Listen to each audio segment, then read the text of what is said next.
Hey mga brods, ito na nga po 6'7" Justin Arana. Isa nga po ito sa mga iniisip na ng SMB na baka kunin nila ito. Dahil alam naman natin na ito pong si Vic Manuel, hindi nga po ito nakapaglaro dito po sa atin sa season na ito. Sa Commissioner's Cup 2023 to 2024, hindi man nakompleto to ni Vic Manuel, pero nasa isip na ito ng SMB na prone talaga sa injury. Ito pong si Muscleman. Kaya nga ito pong si Justin Arana, mas bata, mas malakas, mas malaki kay Vic Manuel, kaya nga ito ang isa sa mga pinaplano ng SMB na bitawan si Muscleman. Kaya nga mga bros, ito pong si Justin Arana, alam naman natin malaki ang naitutulong nito sa Converge Fiber Xers. Kaya nga ito pong SMB ang isa sa mga gustong umatak dito po kay Justin Arana, dahil syempre naman yung talent na ito mga brods, yung skills na ito sa laro ay talagang kailangan ito ng SMB. At alam naman natin na All Filipino Cup na next season mga brods, syempre mawawala ng import na si Benny Boatwright Jr.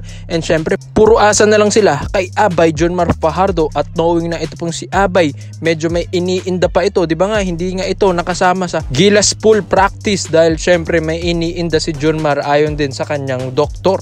Kaya nga ito pong si Abay, syempre may hirapan din ito sa All Filipino Cup kapag wala itong katulong mga kabrods. Syempre si Tautua inconsistent din, si Vic Manuel mga kabrods, syempre alam naman natin prone yan sa injury.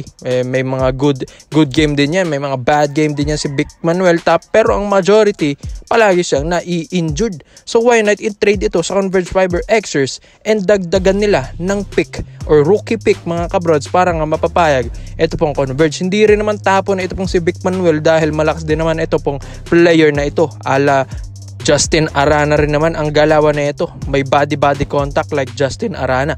And syempre dito naman po sa SMB, magbe-benefit talaga sila ng sobra-sobra dito. Syempre win-win situation lang ito mga brods. May rookie na makukuha ito pong Converge Fiber Xer sa SMB, tapos makukuha pa nila si Vic Manuel.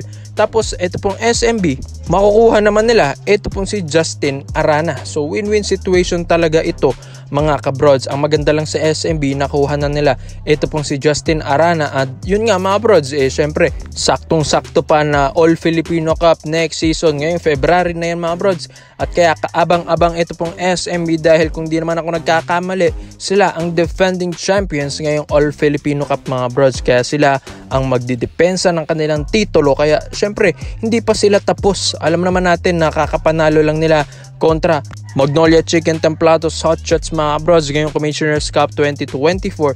And syempre gigil pa ito pong SMB, at ito nga nagpapalakas sila ngayon. Isa si Justin Arana sa mga gusto nilang kunin. And syempre mga bros, kung makikita nyo naman sa gameplay ng SMB, pasok na pasok doon si Justin Arana, dahil yung gameplay nila parang ala Tautua lang rin naman ito si Justin Arana mga kabrods. So mga brods, alam ko napipressure din ito pong SMB. Syempre kakakampiyon lang nila, iisipin ng mga SMB fans sila pa rin ang kamador ngayong All Filipino Cup. Syempre mga brods, the pressure is building up dito po sa SMB dahil alam naman natin na isa sila sa mga talagang powerhouse team dito sa PBA, kaya kailangan nila talaga magpalakas mga broad. Syempre ang Barangay Ginebra San Miguel, swinip nila ito sa semifinals. Alam ko babawi ang Ginebra dahil ngayon, yun nga, puro trade ng Ginebra ngayon mga kabrods and pinaplano na rin ito ni Boss Al na syempre kailangan consistent din ito pong SMB at Magnolia niya.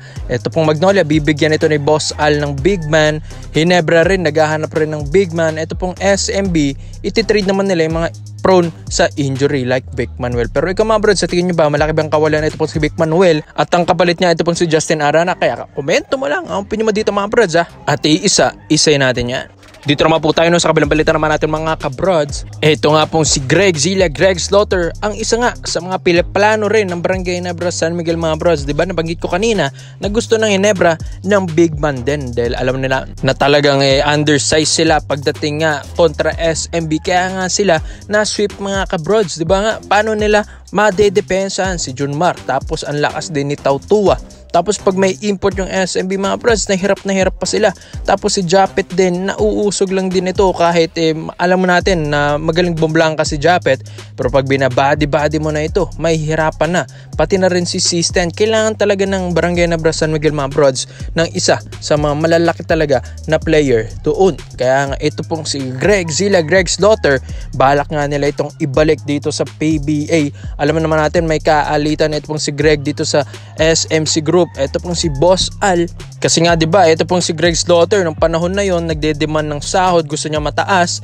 Yun nga, syempre nagalit din ito pong si Boss Al kaya trinid na siya sa Northport Battlefield. Kaya ang rights ni Greg ngayon nasa Northport mga kabrods. Kaya nga, ito pong si Greg ay kasalukuyang nasa Japan B-League sa Rising Zephyr Fukuoka mga kabrods. Pero kung makikita nyo naman si Greg dyan, hindi ito nagagamit ng maayos. So limitado lang minuto dito ni Greg. May mga possibility nga na i-trade din ito, or kung tutuusin baka nga aalisin na sa lineup si Slaughter mga kabrods, dahil syempre hirap na hirap ito pong si Greg na makakuha ng minuto dyan. So kapag wala nang kumuha kay Greg, wala nang kumuha sa kanya sa ibang bansa na liga, babalik at babalik dito yan sa PBA. At alam naman natin ang Barangay Nebra San Miguel, isa ito sa mga talagang napuntahan na ni Greg Zila. Lahat dito alam na ni Greg yung mga laruan, except lang sa mga na-trade at mga bagong players dyan like Amizi and Malonzo. And syempre mga brods, malaking bagay rin naman ito pong si Greg Slaughter.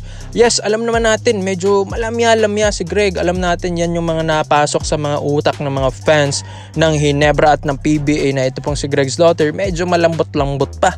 Pero sa tagal din rin naman niya sa Japan B-League, alam ko nga may natutunan na ito kahit papano, 'di ba mga kabrods? Kaya pagdating dito sa Ginebra, medyo hinog na konti na Greg Slaughter ito. Hindi man ganun katigas, pero mga brods, yung agility na ito, yung flexibility rin neto sa laro, alam ko na-improve ito sa Japan, dahil alam natin na mataas naman ang liga or level ng competition doon kaysa sa PBA mga kabrods. So ito pong Ginebra, pilit nilang ibalik si Greg Slaughter dahil swak na swak ito. All Filipino Cup na tayo mga brods this Feb 2024 na mga brods. Kaya nga nagre-ready na ito pong Ginebra na maibalik ito pong si Slaughter para nga may additional big sila sa kanilang lineup.